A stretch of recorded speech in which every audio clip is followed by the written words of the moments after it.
Magandang oras mga kababayan, narito na ang pinaka-latest update natin sa magiging lagay ng ating panahon ngayong araw at sa susunod na 24 oras.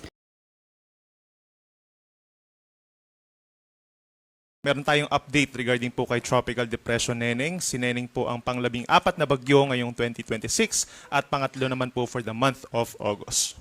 Ang huling namataan po si Tropical Depression Neneng, 530 kilometers east-northeast ng Itbayat, Batanes. Taglay pa rin ito ang hangin na 55 kilometers per hour malapit sa gitna, pagbugso hanggang 70 kilometers per hour at kumikilos po ng northwestward or pahilagang kanluran at may kabilisan at 30 kilometers per hour.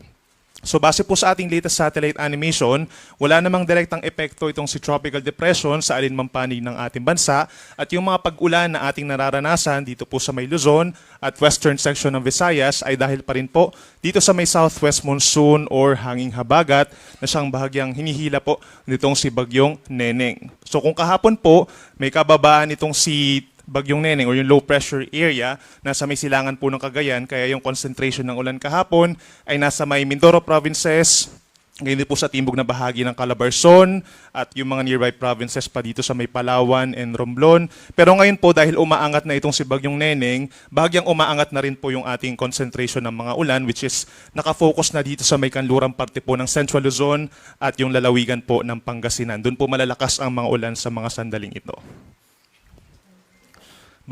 Base naman po sa latest track po ng Pag-asa, yung general movement nitong si Bagyong Neneng within 24 hours ay pa northwestward or pahilagang kanluran. So mananatili pa rin po siya dito sa hilagang bahagi ng Philippine Sea hanggang bukas po ng umaga at simula po bukas ng umaga hanggang hapon, malapit na po siya dito sa may parteng northern tip po of Taiwan. So maaaring maglandfall dun sa may area na yon or magkakaroon lang ng close approach, saka po siya lalabas ng ating area of responsibility patungo dito sa may East China Sea and possibly pagsapit po ng Thursday ng gabi or Friday ng umaga ay nandito na po siya sa may East China Sea.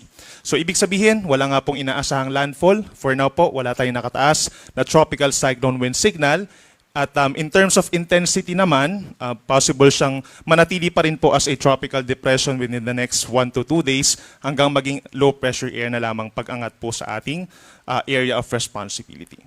Meron po tayong heavy rainfall warnings pa rin in many areas po dito sa may Central Luzon, Calabarzon, and Metro Manila. So meron po tayong red warning over Bataan, portions of Zambales, Cavite, Batangas, Tarlac, Pampanga, at Bulacan. Habang meron po tayong orange warning over Metro Manila, portions pa po ng Zambales, Cavite, Batangas, Tarlac, Pampanga, gayon din po sa Bulacan, Laguna, Nueva Ecija, at Rizal.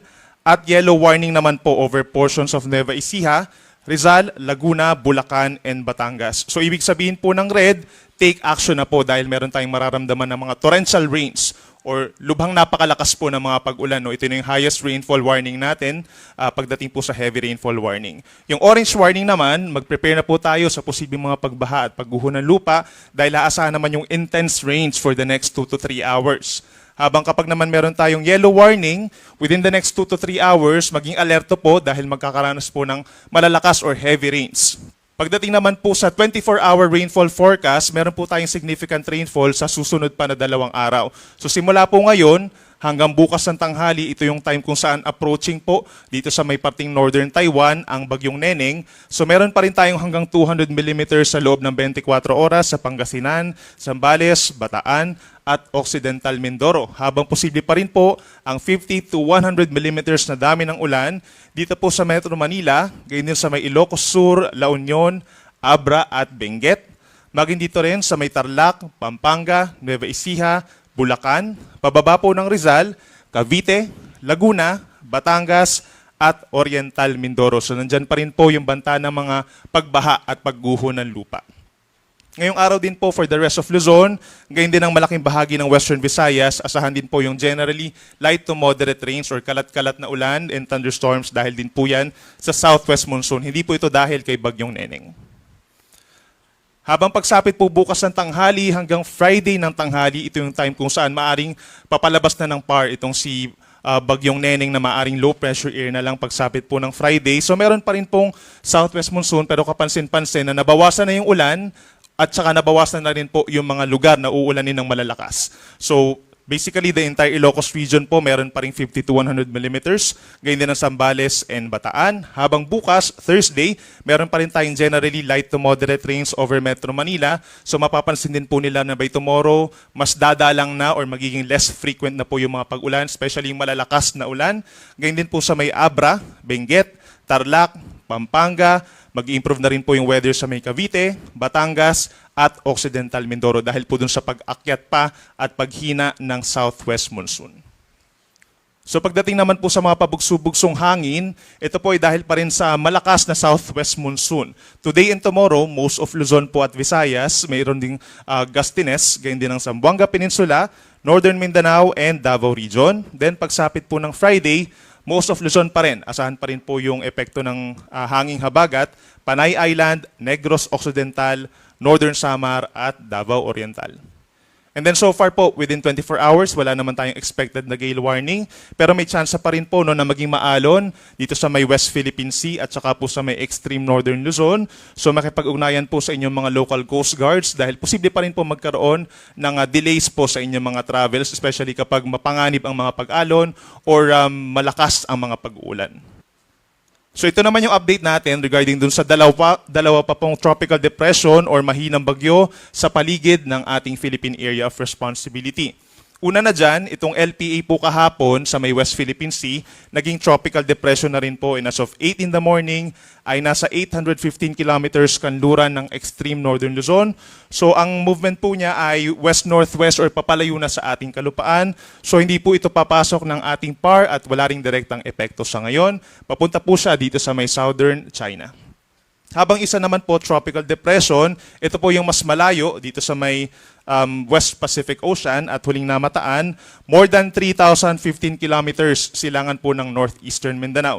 So sa ngayon po, nasa 55 kilometers per hour yung taglay niya na hangin, pero ine-expect nga natin dahil ito'y kikilos ng westward to west-northwest sa mga susunod po na araw, ay lalakas pa ito at mangangalap pa po ng enerhiya and possible na mas lumakas pa ito into a severe storm or typhoon category bago po siya lumapit sa ating area of responsibility by early next week. So ito naman po yung ating latest tropical cyclone potential. Refer po tayo dun sa bagyo sa malayo. No? So yung general movement niya for the next hanggang sa Sunday po, no, so mga 3 to 4 days pa, is northwestward. So approaching po siya dito sa ating northeastern corner ng PAR. Then by next week, yung general movement niya is medyo pa-westward na po, no? So leaning towards the Philippine Area of Responsibility. So nandyan pa rin po yung chance na by early to middle of next week, ito po ay papasok ng ating PAR. At alam naman natin, kapag po nandito ang mga bagyo, malapit po sa ating PAR, may tendency pa rin po na mag-enhance ng southwest monsoon. So bagamat hihina yung southwest monsoon natin hanggang sa araw po ng Friday or Saturday, by early next week, hanggang sa middle of next week, posible po magkaroon muli ng pag-enhance ng southwest monsoon, especially kapag ito po ay nasa typhoon or super typhoon category. So posible pa mabago yung scenarios natin regarding this weather disturbances, so lagi pong tumutok sa ating mga updates.